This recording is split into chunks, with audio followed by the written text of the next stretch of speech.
Good morning, Las Vegas. I'm doing a throwback style video and I'm just gonna vlog regularly about my day, and I'm getting it started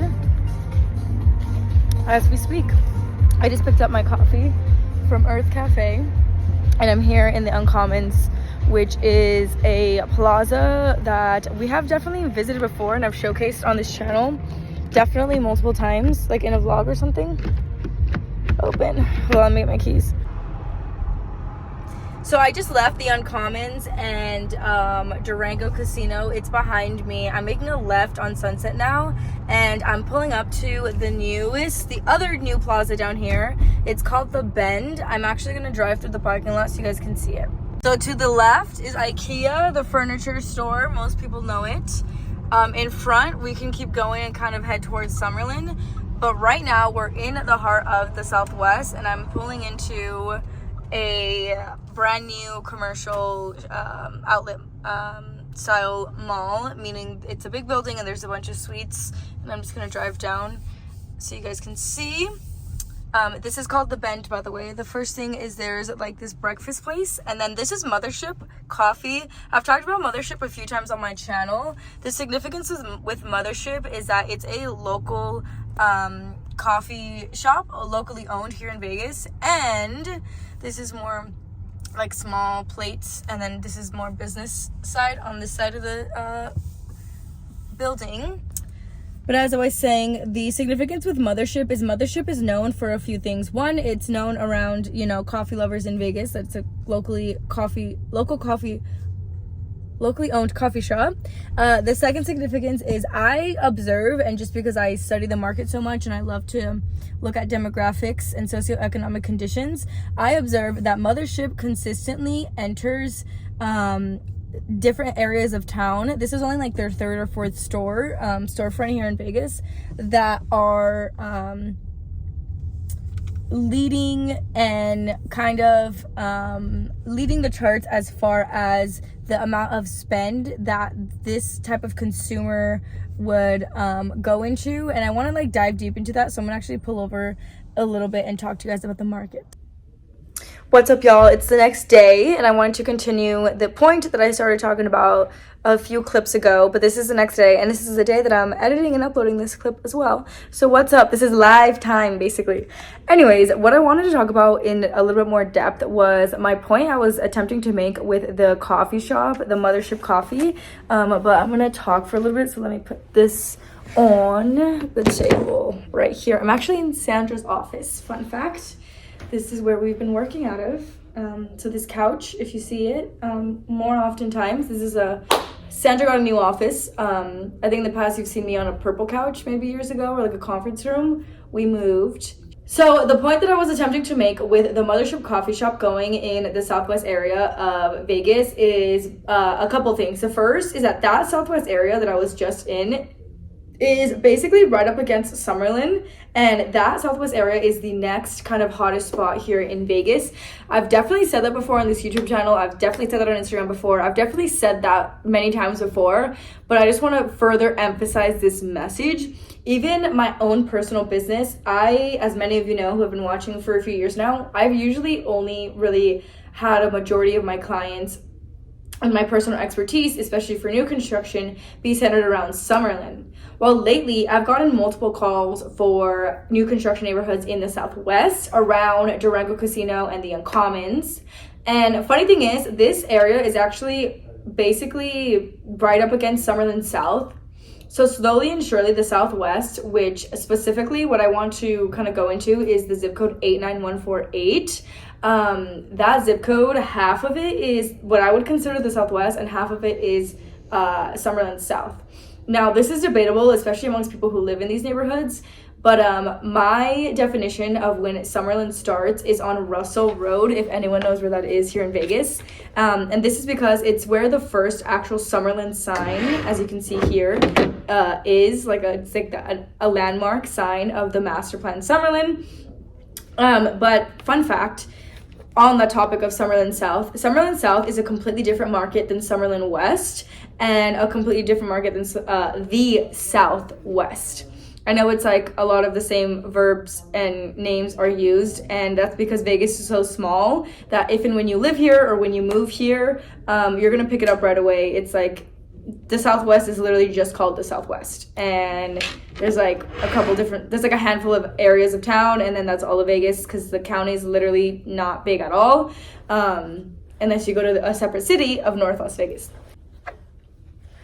So that was all background context. What I had taken notes on and what I wanted to break down right now is that 89148 zip code. This is a zip code that there is quite a few new construction neighborhoods going up in, and this neighborhood is also a perfect neighborhood to look at as kind of like a sample on an insight of the Vegas market, because right now in all of Clark County, the median sales price of a single family home, not including townhouses or condos, is just right above the $500,000 mark. And this particular zip code, 89148, is actually right about there at 510. Let me show you. Sorry, not right at 510. It's at like 517 right now. So these are the stats for, this is based off of all of the sales that take place in the county. This, where I'm getting all these stats, I will... I actually can't link it below, but I'm happy to share it with whoever wants it in email, because this is like a back end statistic on the housing market that us as realtors have access to. I don't think the public can access this. Anyways, in 89148, the median sales price is $516,000, and that means a single family home, the quote unquote median, or in like layman's terms, average home, meaning like a three bedroom, 2 bathroom, quote unquote starter home. These terms are used very, very loosely, by the way. These are terms that I do not use in my actual transactions, and the contracts don't use these terms. These are very slang. Just want you guys to know that. 89148, median is 517, and that makes 89148, this Southwest and Summerlin South zip code, a very, very heavy seller's market. And that's a perfect example of what's happening right now all over Las Vegas. It's just kind of a paradox at the same time, because while by inventory count, a lot of Vegas is in a seller's market, meaning sellers should have more leverage, because buyers right now are, what I'm observing on my end, and this is including very high end sales prices over millions, because of the brokerage I work at. I see all of those statistics as well. We consistently list and sell homes in $5 to $10 million range and $1 to $5 million range. Buyers from the $500,000 level all the way up to, let's just say, like 3 million plus, is they are a lot more picky.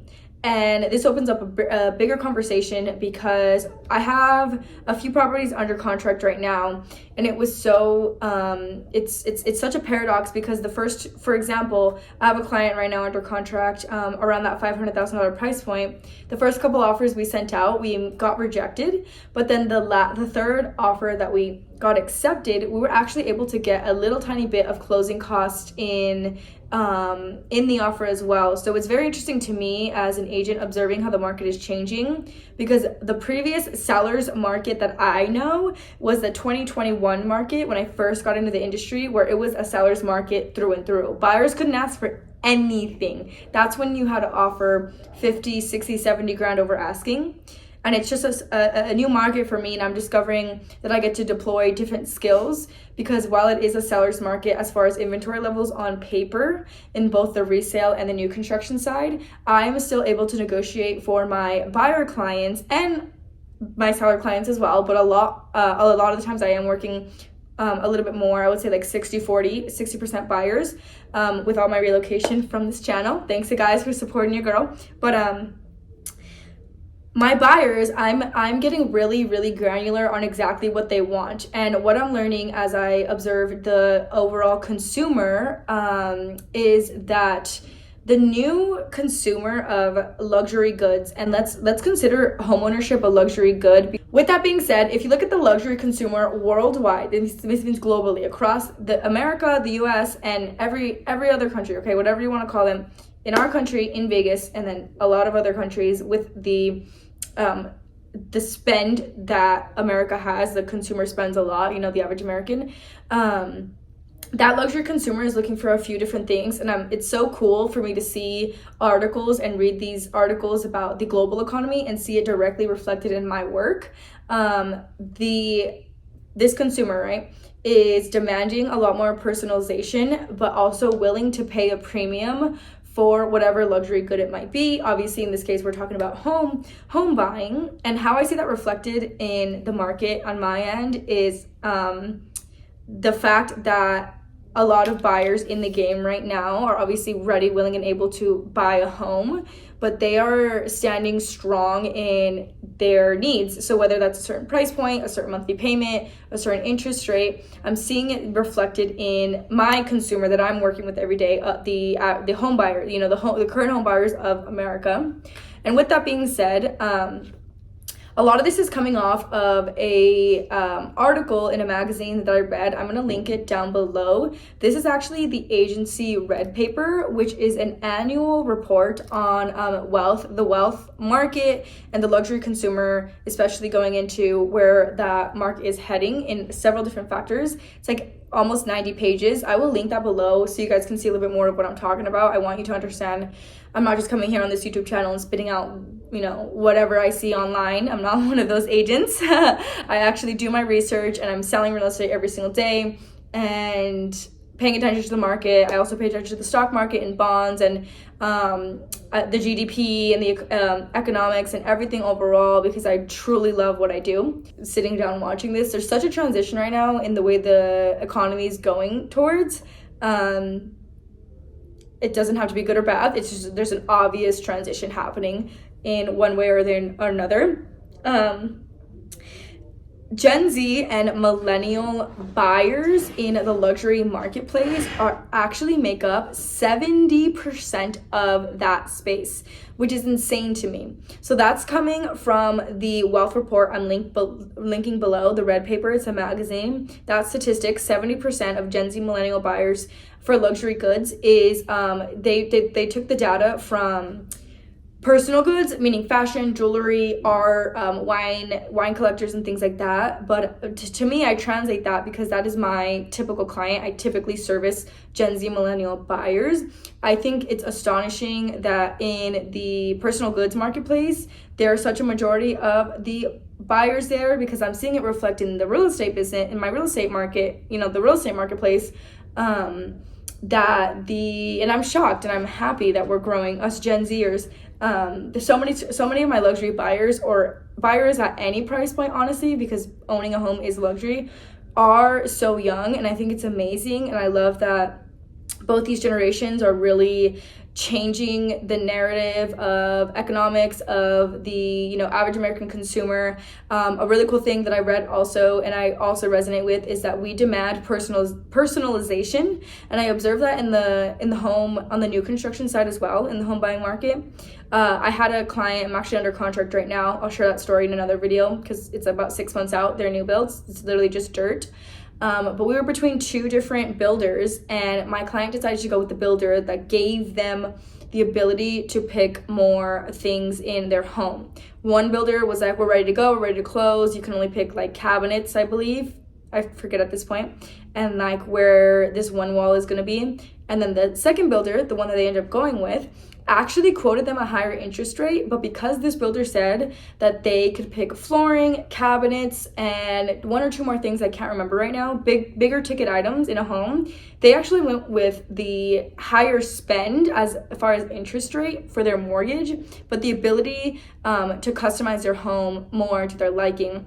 And I thought that was so astonishing, because for perhaps the past, I would say maybe like 6 to 8 months ago, the consumer that I was seeing, my average home buyer, was coming to me saying, how can you get me the lowest rate? I don't care what the actual inside of the house looks like. And I'm seeing a different request to accommodate certain requests in my typical home buying client right now, regardless of price point, an emphasis not so much on the interest rate and the price, but on the actual piece of real estate itself. And I love that, because I love getting to help people build their homes and also direct them in like the artistic side and things like that. All right, guys, I know that was a lot, and I usually don't go all like realtor on y'all, but that's just what's been on the top of my mind. Sandra and I work together still almost 3 or 4 days of the week, and we're constantly talking about the economy and the market and staying up to date and educated to serve you best. Yes, absolutely. I just wanted to pop in, say hello, that I'm still here.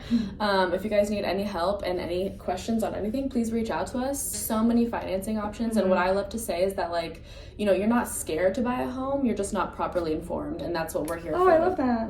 Yeah, absolutely. Yeah, you have a transaction right now going on that the seller is giving credits to the buyer, right? Absolutely, yeah. Sellers are still motivated. Super common. It's so interesting that it's a seller's market, but we're getting credits from the sellers still. It's all a negotiation game. So don't think that, oh, it's a seller's market, I'm not going to be able to get anything. There's still people that are willing, like, to, if they see you and they see you want the home and you're pre-approved and you're ready to go with us, and Sandra's calling them and saying, hey, options. We talked to Bob and Jane and they're good. You know, they have strong income, yada yada. Yes. We're here for you guys. Thanks for watching. See you next time.